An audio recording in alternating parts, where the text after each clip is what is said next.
안녕하십니까. 아파트 금융톡의 건대남입니다. 오늘은 제가 전업주부분들을 위한 대출 내용을 좀 조사하고 가져왔습니다. 제가 이제 대출 상담을 쭉 하면서 많이는 아니지만 그래도 한 20명 중에 한 분 정도는 이제 주부인 분들이 많이 계세요. 어쨌든 주부분들 중에서도 대출이 필요하신 분들이 분명히 계실 거예요. 그런 분들을 위한 내용을 좀 준비해 봤는데요. 도움이 되실지 모르겠지만 최대한 제가 준비해 봤습니다. 자, 이 금융사에서 바라보는 주부란 어떤 거냐면 소득이 있는 배우자, 그러니까 남편이 있고 남편 소득이 있는 상태에서 가사 업무를 보는 분을 우리가 전업주부라고 봅니다. 그러면은 예를 들어서 남편이 없는데 저는 집에서 가사 일을 하는데요. 그러면 그냥 무직자예요. 이혼했는데요. 그러면 무직자예요. 그러니까 어쨌든 남편의 소득으로 인해서 그 발생된 소득으로 인해서 가게가 운영돼야지만 그분을 우리가 전업주부라고 봅니다. 그래서 예전에는 전업주부분들도 대출을 좀 많이 받으실 수 있었는데 지금은 전업주부분들도 실질적으로 내 소득이 없잖아요. 남편 소득으로 이제 생활을 운영하는 거니까. 그래서 주부분들이 대출 받기가 굉장히 좀 어렵습니다. 그러니까 제가 뭐 대출을 받아서 뭐 전업주부분들께 뭐 투자를 하시고 집을 사고 뭐 주식을 하시고 뭐 이런 얘기가 아니라 꼭 필요할 때는 생활 자금을 쓰셔야 되는데 근데 이제 전업주부분들이 대출 받기 굉장히 불리하죠. 그거는 이제 주택을 매입할 때도 마찬가지고 그리고 기존에 내가 살고 있는 주택을 담보로 대출을 받을 때도 마찬가지고 그런 좀 어려움이 좀 있습니다. 소득이 없기 때문에 실질적으로 지금은 무직자랑 좀 다름이 없이 좀 봅니다. 주부분들께서 급하게 돈이 필요할 때가 있을 수 있습니다. 신용대출에 대한 얘기를 좀 잠깐 소개시켜 드리면 일단은 첫 번째로 저희 아파트 금융통에서 늘 얘기하는 게 1금융권을 먼저 말씀드리지 않습니까? 그죠? 1금융권을 먼저 한번 문을 두드리는 게 제일 좋아요. 내가 뭐 청약을 듣고 있다든가 아니면 뭐 적금을 들고 있다든가 그렇다고 하면은 이제 그거를 담보로 한 대출을 이용하실 수가 있고 청약이나 뭐 적금을 깰 수는 없으니까 그게 이제 가장 저금리 대출일 거예요. 어쨌든 내가 는 돈을 담보로 대출을 받는 거니까. 아니면 이제 인터넷 은행이 있죠. 카카오뱅크라든가 K뱅크 같이 거기에서 이제 소액 대출 받는 방법. 그러니까 직장인이 아니라도 받을 수 있는 소액 대출이 있거든요. 이제 그런 거를 이용해 보실 수가 있고 제가 생각하는 거는 또 이런 대출이 있어요. 보험을 장기 계약하신 분들이라면 보험사에서 보험 약관 대출을 이용하실 수 있거든요. 그래서 이제 보험을 가입하고 나서 일정 금액의 그 환급금이 발생하는 분들 한해서는 이런 보험 약관 대출 받을 수 있습니다. 물론 이것도 이제 해당 보험사마다 다르겠죠. 한도는 대체적으로 해지 환급 금액의 50에서 90% 정도까지 그 이내라고 생각하시면 되겠습니다. 아니면 내가 그 보험사에 정말 보험을 많이 들고 장기적인 그 유지하고 있는 고객이다 하면 그 보험사에서 신용대출도 해줍니다. 금리가 한 5에서 8, 9% 정도 왔다 갔다 할 거예요. 그런 신용대출도 이용해 보실 수가 있어요. 그거는 이제 소득 증빙을 하지 않고 내 신용도 하고 그다음에 보험에 대한 이 그 기간과 뭐라 그럴까요?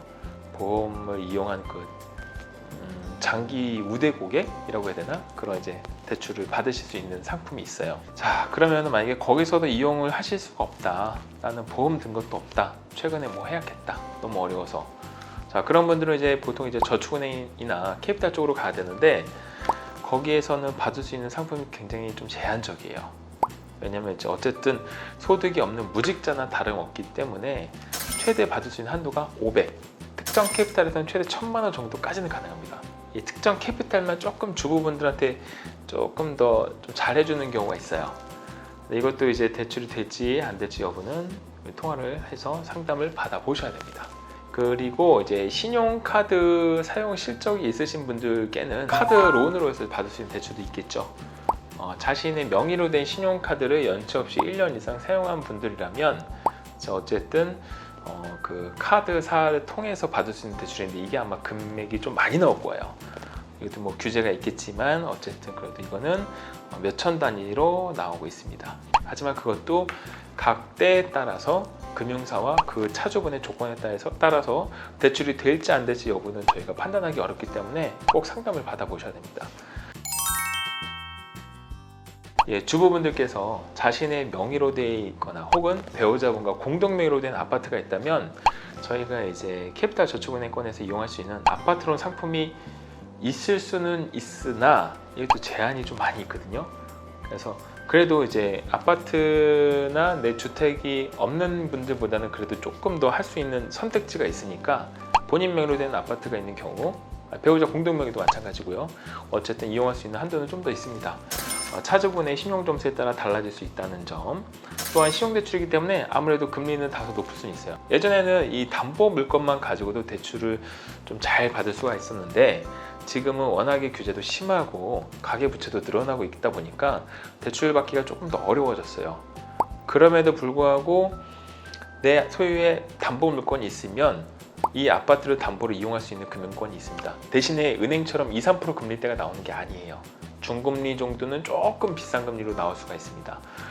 그래서 이게 급할 때는 어쩔 수 없이 그렇게 해서 대출을 이용하셨다가 주부분들이라면 사업자 등록증 내실 수 있으면 사업자 등록증을 내서 어쨌든 매출 증빙을 한다든가 아니면 내가 아는 뭐 가게가 있다든가 지인분하고 같이 얘기해서 좀 이렇게 소득 증빙을 맞춰준다든가 아니면 하다못해 잠깐이라도 아르바이트라도 하셔가지고 소득을 좀 만들어 놓으셔야 돼요. 어쨌든 소득 증빙이 돼야지만 대부를 쓰든 캐피탈을 쓰든 저축은행을 쓰든 뭐를 쓰든 간에 대출을 이용할 수 있는 범위가 좀 늘어납니다. 소득이 꼭 있어야 돼요. 그 P2P 금융도 사실은 그 소득이 없는 뭐 대학생이라든가 아니면 뭐 전업주부도 마찬가지고 무직자라든가 창업 예정자 뭐 이런 분들도 P2P 금융을 많이 이용할 수 있었는데 어쨌든 이런 모든 그 대출이 필요한 분들 중에서 현재 소득이 없는 분들은 결과적으로 대출 이용하기가 좀 어렵습니다. 사실은 무직자랑 전업주부랑 전 좀 다르게 생각하는데 전업주부는 그래도 대출을 좀 해줘도 괜찮다고 생각하는 쪽이거든요. 어쨌든 급하게 자금이 필요할 수도 있고 하니까.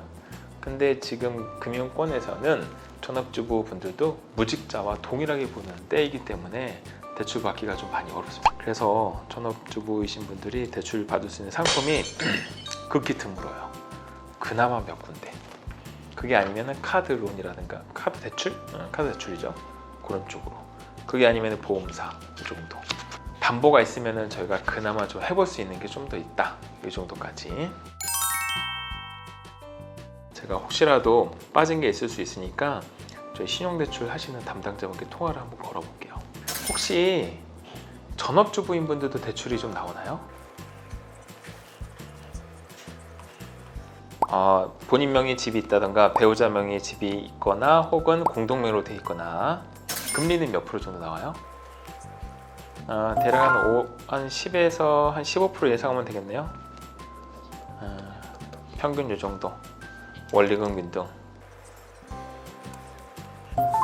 신용카드는 1년 이상 무조건 사용을 해야 된다.